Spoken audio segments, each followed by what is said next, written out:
cut his own nerves.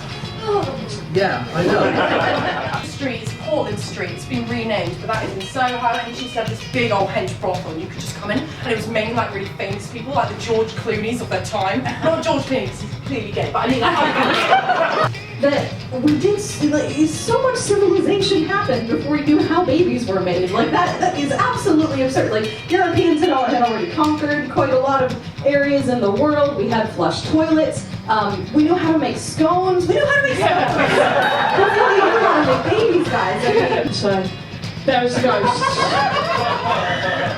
I don't know if you can see that. That is quite terrifying. Now, I sense laughter, and I'm surprised at that, because, to be fair, I mean, factually, you might look at that and say, well, obviously, these are not ghosts, but how do you know?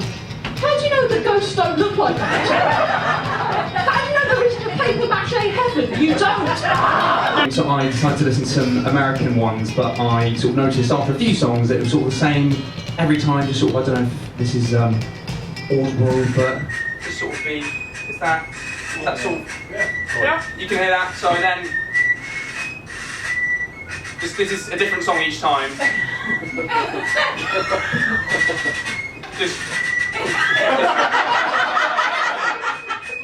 Just each one, just.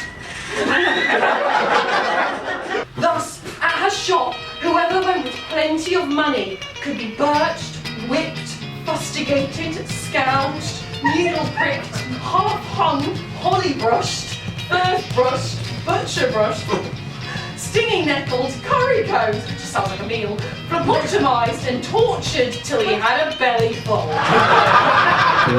Whereas this guy, W.H.R. Rivers, is gently cupping his penis and dipping it into deep pools of water at various temperatures, pricking it with compasses, etc. And while Henry Head is going like hot, cold, warm, warmer, hot, like some horrible game of hide and seek. So it got sent to this guy called Dr. Vance, and all these memoirs, all these books, all this stuff about her life, he burnt. Like, he just was like, wow, don't know what I'm gonna. He took all her money, because she was one of the richest women of her time, so an entrepreneur as well, like, well done, girl. And she died, and then we just burnt all of her shit. And I'm like, that's really sad, because now only Henry Ashby is the guy that we know about. I mean, this is the sad bit of the story. But that's why I think we should remember her, because I'd like to imagine that she was a really cool, funky babe. And I think October the 12th, I think, is her day.